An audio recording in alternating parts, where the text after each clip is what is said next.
Welcome to another episode of Live from the Wish House with me, Chris Spinner. If you're a regular, welcome back. And if it's your first time, I'm so happy you're joining us. My path profoundly changed when my son was diagnosed with autism.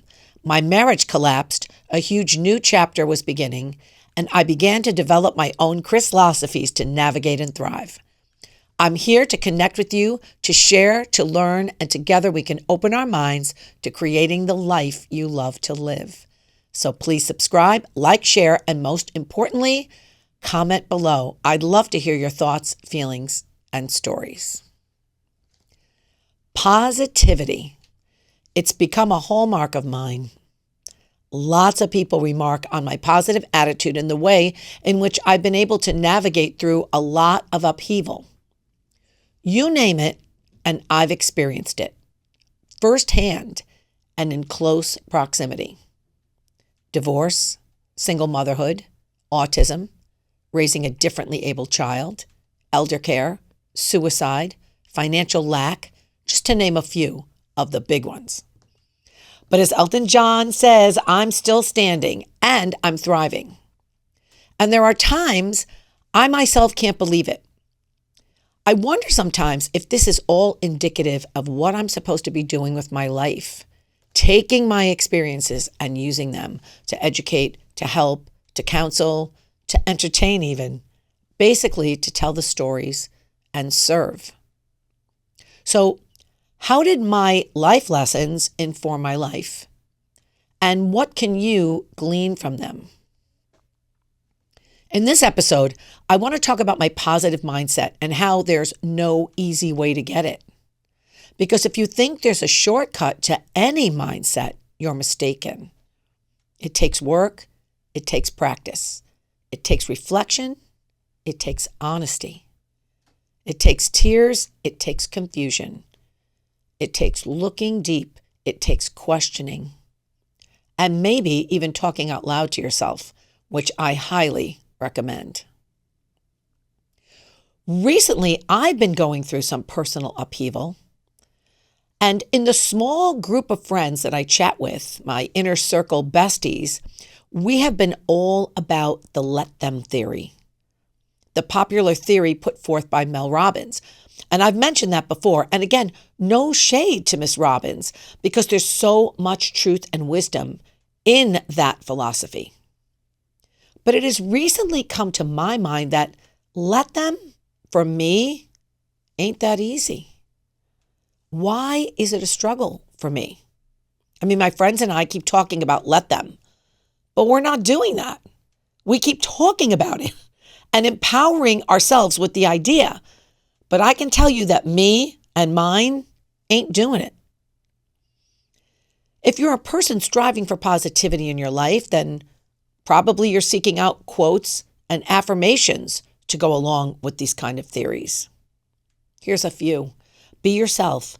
Everyone else is taken. That's Oscar Wilde. You are your best thing. Toni Morrison. You do not find the happy, you make it. Camilla Irene Kimball. If you can change your mind, you can change your life. William James. And the ever popular, believe you can and you're halfway there. Theodore Roosevelt. I love these quotes. I love these affirmations. I quote them often. I use them often. But these quick little statements cannot change you. They cannot change. You have to help yourself create the person. So what happens if you're a person who doesn't necessarily believe those words? What if you can't let them? What if you don't believe that you can change your mind and that will change your life? What if you don't believe in yourself? What if you don't feel your best thing? Then what do you do? That's where the work comes in. See, positive mindsets only work when you're ready for them to work, when you're ready for them to make the difference. Now, you can use these affirmations concurrently while you're growing. You can use them as a bit of a boost while you're developing and changing your mindset into something positive. But just hearing those affirmations, just reading those quotes, often give us that little hit of dopamine, and they make us feel empowered in the moment. But then, a few moments later, we have almost a crash from that because we don't have the foundation that's underneath to keep those affirmations, those moments of positivity, those theories buoyant. So your insecurities and your emotional lack come from somewhere.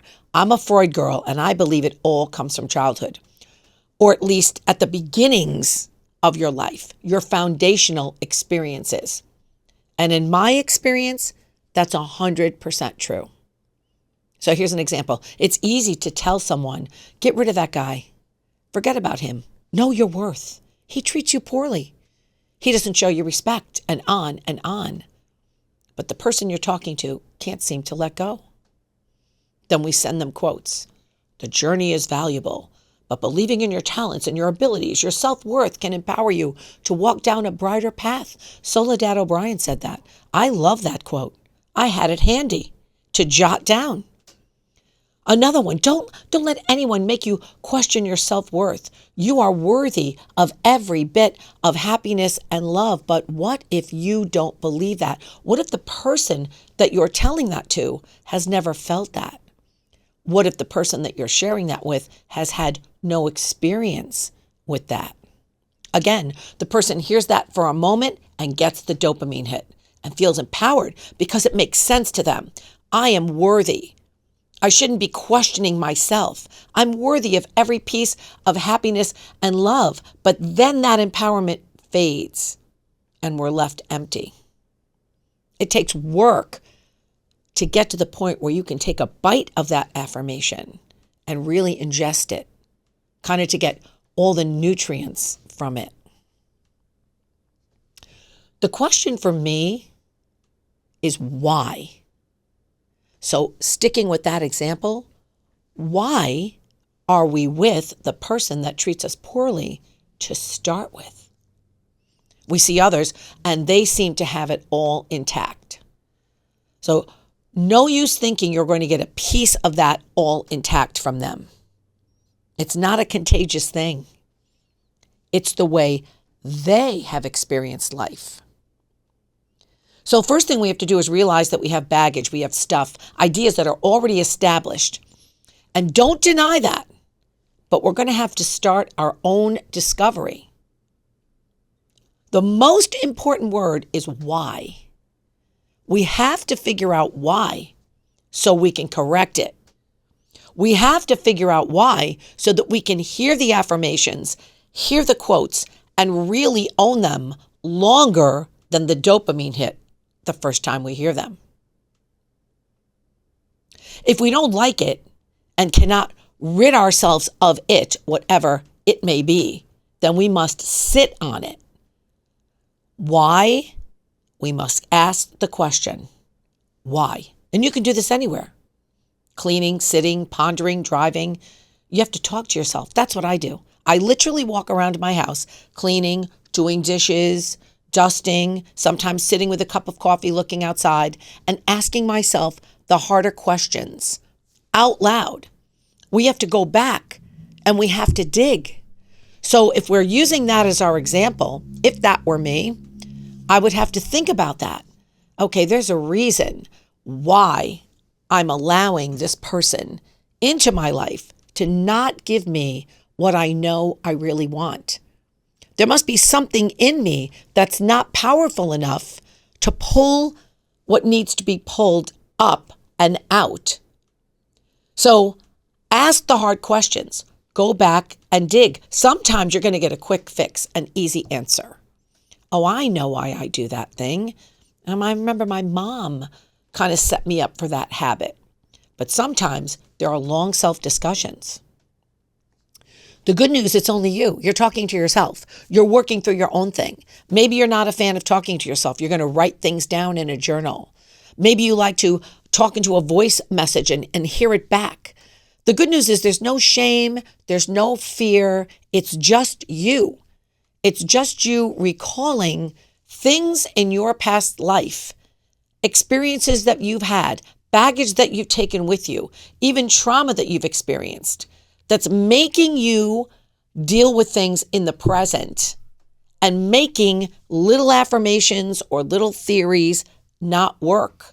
Why, for instance, am I sitting with my friends talking about, oh, well, we're not going to worry about this specific outside thing that somebody else is doing. We're going to let them. We haven't done it yet. We keep calling each other to talk about how we're going to do it. The bigger question is, what is that person doing and why? In one of my other episodes, I used, why do I care? Why do I care? Why is that triggering me? Why is that tapping on my shoulder and saying, give that attention? If I can figure out why, then all of those theories can make, it all clicks like a little domino, and it will make better sense for me. I'm going to stick with the relationship thing as an example, and it's going to be a personal one.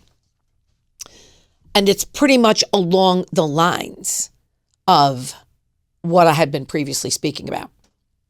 So some time ago, I was in a relationship that wasn't working for me, and it inevitably ended disastrously. I took that line from a movie, Unfaithful. I like to use it even when it's not disastrous.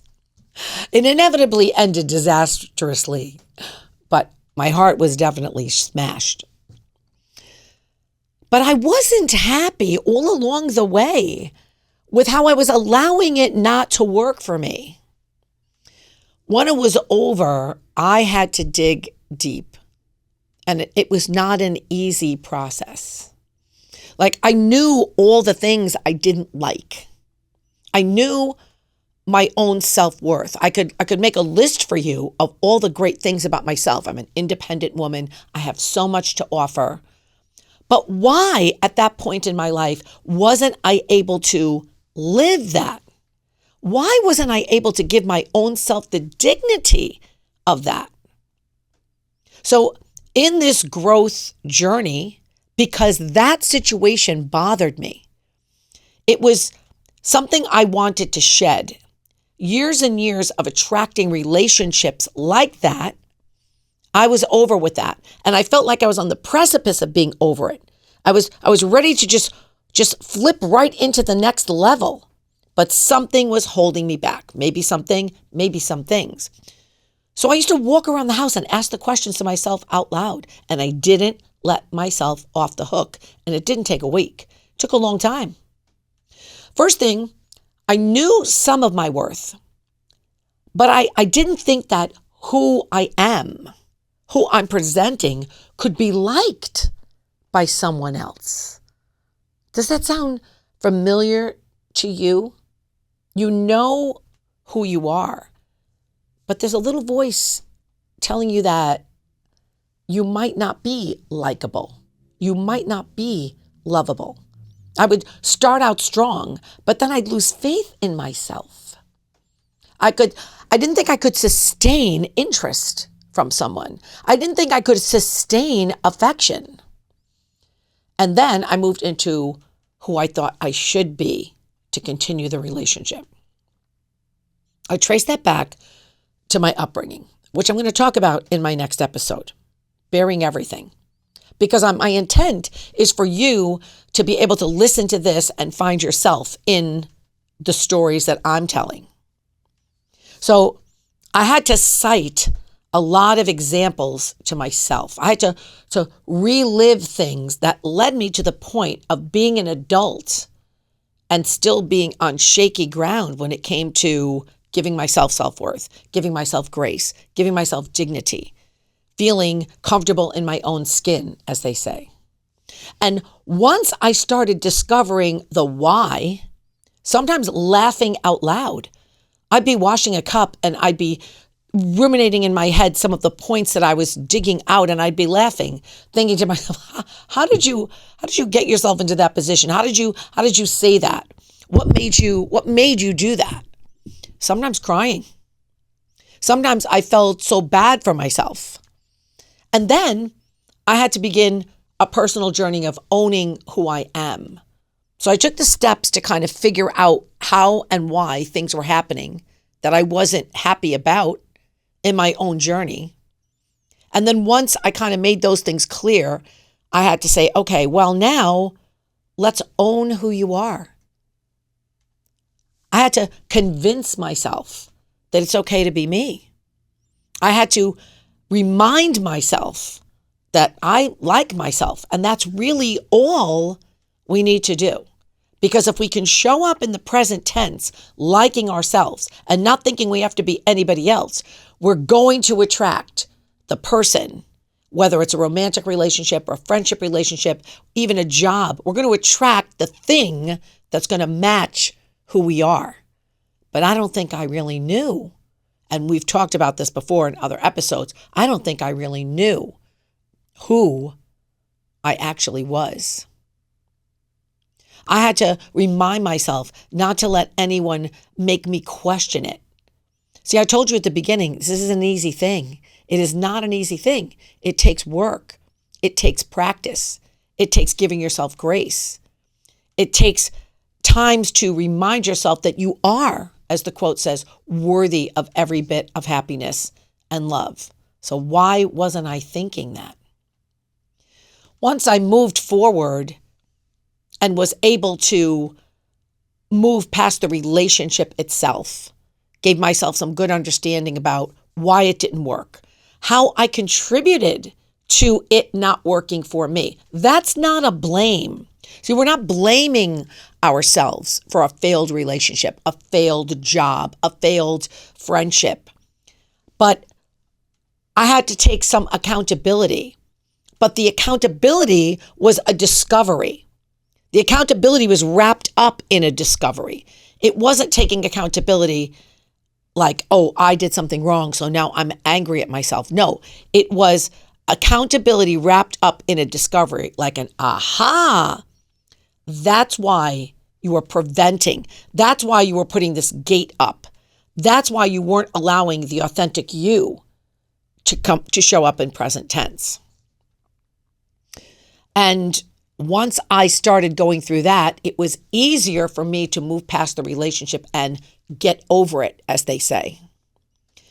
But then I remembered saying to a friend while I was going through this, why aren't I over it? Like, I'm over it, but it's still bothering me. I felt like there was still a little bit of a weight left on me.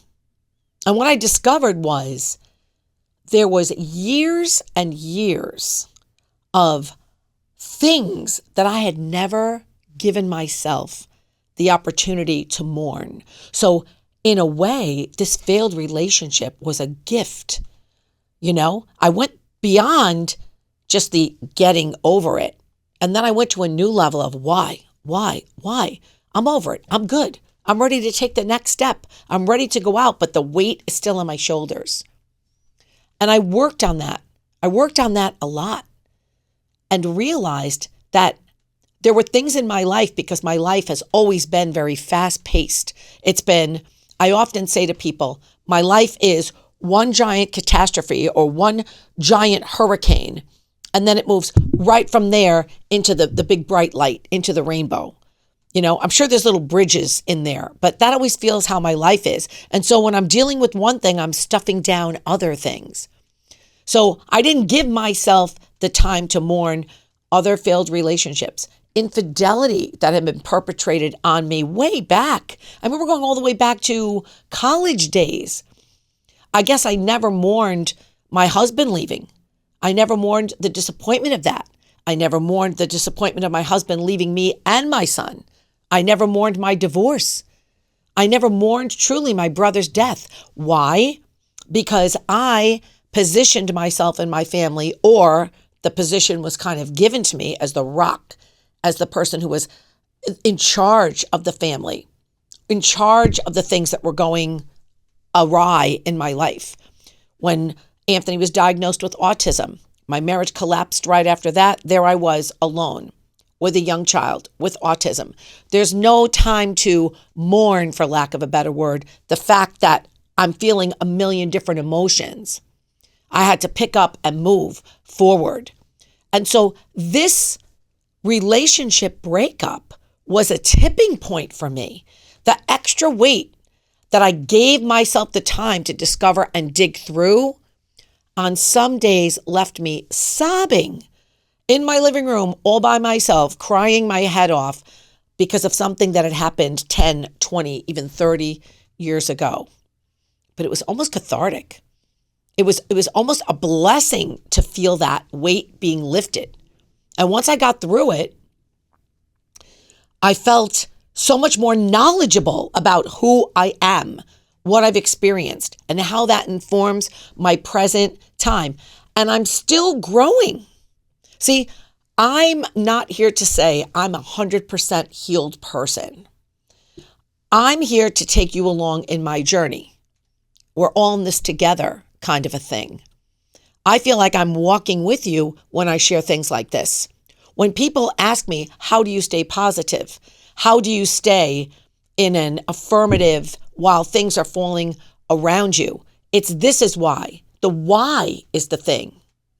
You can't let them, you can't feel worthy, you can't believe in magic, you can't take the first step until you have the tools and go through the building and go through the discovery and go through the work. And you will know if you don't get past the first few minutes of a positive affirmation, if it feels uncomfortable, you'll know you're not there. And it's time to begin to ask the why. It's a great exercise. You can get to know yourself. But as you're doing it, you want to be gentle with yourself. You want to be kind because it's a discovery. And then there's going to be a creation. The most important thing I think we can do is ask ourselves why, especially if you know that you've had a life or a childhood or a first 20 to 25 years that have had complications or have had not a traditional trajectory, which I really think is practically everyone. You know, every now and then you meet someone who will say to you, I basically had a very easy ride of it. You know, we can't be envious of that. We have to say, wow. In some ways, when I hear people say that, I don't have envy for it. I kind of have a little sadness for it because I feel like so many of these things that I've learned along the way, kind of exercises that I've had to do while I'm learning to cope, some of those things have become very useful as I've gone along in my journey. I also want to say this. You get to 67 if you've had a life of all different kinds of experiences by discovering a thing or two. So that's me. And I've discovered those things or two through self-introspection and through counseling and through many cups of coffee with friends, mostly sister friends. But I always like to add that in because I'm not a doctor. I'm a person with a lot of experience, and I love to share that experience with you. And I love to share that experience with you because, as I said in the beginning, I'm often told, wow, you seem to be keeping it all together. And I feel like at age 67, I am in many ways keeping it all together. But it took many years, and the growth isn't over yet. But if you're somebody that feels like, you know, I don't know if I could do this. I don't know if I could face these kind of questions by myself. There's always places you can go to get any kind of help, whether it's professional or seeking out a friend or seeking out a counselor. I always like to put that in so that you're aware there's more than one ways to do it. But listening to me, I'm telling you my way to do it. And I am convinced that the more we ask why, the more we can own the wonderful quotes, the wonderful theories, the wonderful affirmations, the wonderful books, the wonderful self-help guides that there are out there to give us the strength, to give us the courage, to help us along in the journey. And there's so many. The other day I was in a bookstore and I remarked to the person that I was with, we were actually in the self-help section without wanting to be there. We were just kind of going through with my great niece who was looking for K-pop Demon Hunter books. And I said, look at all of the theories. Look at all of the books. Look at all of the wisdom that's on these shelves. And it's all out there. There's so many people with so many different ideas about how you can get there. But I don't love those books as much until, or as much as when I put my own discovery into it. I have to be assured that I know how to receive what's being said to me before I can move forward. So today's life lesson is you must ask the why. You must ask the why. You must have the easy questions. You must have the hard questions. You must have the big conversations with yourself before you can go further. In my next episode, we're going to talk about my journey, my personal journey. I'm hoping you can find some of yourself in there, or I'm hoping that you can get something out of how my journey has progressed. And that'll be next time here at the Wish House.